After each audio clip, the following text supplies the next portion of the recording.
बरसात का मौसम था, जुलाई का महीना चल रहा था। स्कूल की घंटी बज चुकी थी और बच्चे अपनी-अपनी कक्षाओं में जा चुके थे।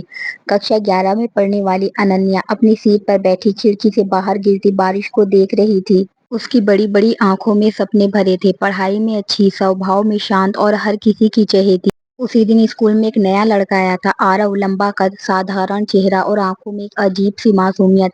क्लास टीचर ने उसे अनन्या के बेंच के पीछे वाली सीट पर बैठा दिया। हेलो, मैं आरव हूँ, उसने मुस्कुराकर कहा। मैं अनन्या, उसने हल्की मुस्कान के साथ जवाब दिया। बस इतनी सी बात थी, लेकिन शायद दोनों की कहानी यहीं से शुरू हो गई थी। दिन बीतने लगे, धीरे धीरे दोनों की बातचीत बढ़ने लगी। पहले नोट्स का आदान प्रदान हुआ, फिर पढ़ाई की बातें और फिर छोटी छोटी हंसी मजाक। अनन्या को अब स्कूल पहले से ज्यादा अच्छा लगने लगा था। दूसरी तरफ आरव भी हर दिन किसी न किसी बहाने उससे बात करने की कोशिश करता।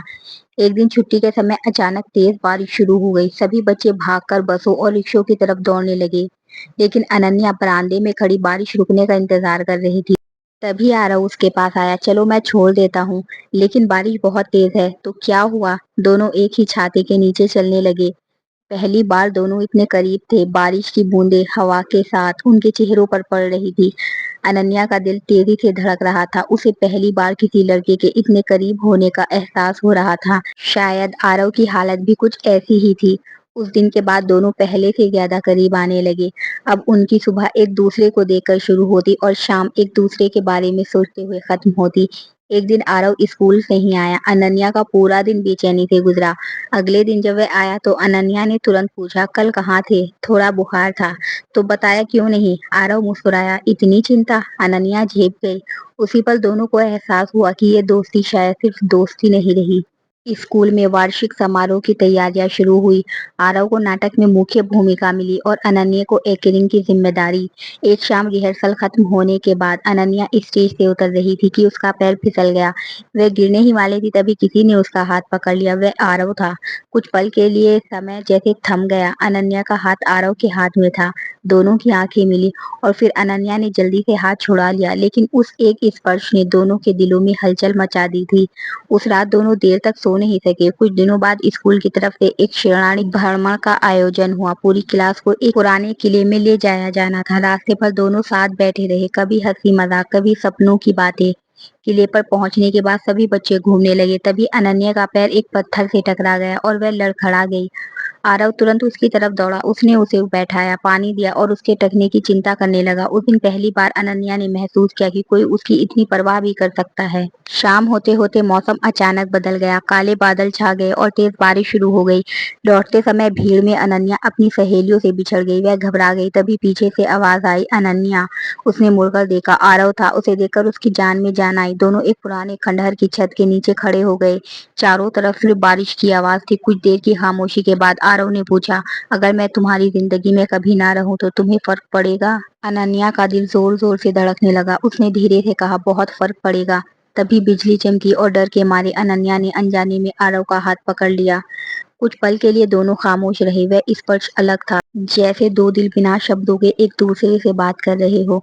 डरो मत, मैं हूँ, आरव ने धीरे से कहा। उस पल दोनों के दिलों में जो एहसास था उसे शब्दों में बयां करना मुश्किल था, लेकिन जिंदगी हमेशा खूबसूरत मोड़ पर ही नहीं रुकती। कुछ दिनों बाद अनन्या स्कूल पहुंची तो उसने देखा कि आरव की सीट खाली थी। वह उस दिन नहीं आया, अगले दिन भी नहीं, तीसरे दिन भी नहीं। आखिर उसने एक दोस्त से पूछा। जवाब सुनकर उसके पैरों तले जमीन खिसक गई। आरव के पापा का ट्रांसफर हो गया। वह दूसरे शहर चला गया। अनन्या को ऐसा लगा जैसे उसका दिल का एक हिस्सा उससे छिन गया हो। वह उससे मिले बिना चला गया था। उस रात वह बहुत रोई। उसके बाद कई दिन तक वह स्कूल में उसकी खाली सीट को देखती रही। समय बीतता गया, स्कूल खत्म हुआ, कॉलेज शुरू हो गया, जिंदगी आगे बढ़ती रही, लेकिन कुछ यादें कभी पुरानी नहीं होती। आरव भी उन्हीं यादों में शामिल था। करीब 3 साल बाद एक दिन अनन्या एक पुस्तक मेले में गई। भीड़ के बीच अचानक उसकी टक्कर किसी से हो गई। किताब नीचे गिर गई। सामने वाले ने किताब उठाकर उसे दी। अनन्या ने जैसे ही चेहरा देखा, उसकी सांसें थम गई। वह आरव था। 3 साल बाद दोनों आमने सामने खड़े थे। वे पास के एक कैफे में बैठ गए। बातें शुरू हुई तो लगा जैसे 3 साल का फासला कुछ मिनटों में खत्म हो गया। आरव ने बताया कि वह जाते समय उससे मिलना चाहता था, लेकिन अचानक जाना पड़ गया। उसने एक पत्र भी छोड़ा था जो कभी अनन्या तक पहुंचा ही नहीं। कुछ देर बाद आरव ने धीमे स्वर में कहा, मैं तुम्हें कभी भूल नहीं पाया। अनन्या की आंखें भर आई। मैं भी नहीं, उसने जवाब दिया, लेकिन उसी पल आरव के चेहरे पर उदासी छा गई। मेरी सगाई हो चुकी है, उसने कहा। ये सुनते ही अनन्या का दिल टूट गया। वह मुस्कुराने की कोशिश करती रही, लेकिन उसकी आंखों में दर्द साफ दिखाई दे रहा था। शाम ढलने लगी, दोनों कैफे से बाहर निकले। सड़क के किनारे चलते हुए आरव अचानक रुक गया। शायद हमारी कहानी यहीं तक थी। अनन्या की आंखों से आंसू बह निकले। शायद, उसने धीरे से कहा। विदा लेते समय आरव ने पहली और आखिरी बार उसका हाथ थामा। वही एहसास, वही धड़कन और वही मासूम सा कंपन, जैसा वर्षों पहले बारिश वाली उस शाम हुआ था। फर्क सिर्फ इतना था कि तब वह एक नई शुरुआत का स्पर्श था, और आज एक खूबसूरत कहानी की आखिरी याद का। आरव चला गया और अनन्या उसे दूर जाते हुए देखती रही। उस दिन उसने समझा कि पहला प्यार हमेशा मिलने के लिए नहीं होता। कुछ प्यार जिंदगी भर दिल में बसकर सिर्फ याद बन जाते हैं। पहला स्पर्श सिर्फ हाथों का मिलना नहीं था, बल्कि दो मासूम दिलों का एक दूसरे को पहली बार महसूस करना था। और कुछ एहसास ऐसे होते हैं जो भले अधूरे रह जाए, लेकिन जिंदगी भर भुलाए नहीं जाते। अगर आपकी जिंदगी में भी कोई ऐसी यादगार पल है तो हमें जरूर बताएं। हम उसे एक खूबसूरत अंदाज में दुनिया के सामने लाएंगे। और आपको ये कहानी कैसी लगी जरूर बताएं। वीडियो को लाइक करें, चैनल को सब्सक्राइब करें, और मिलते हैं एक नई कहानी के साथ।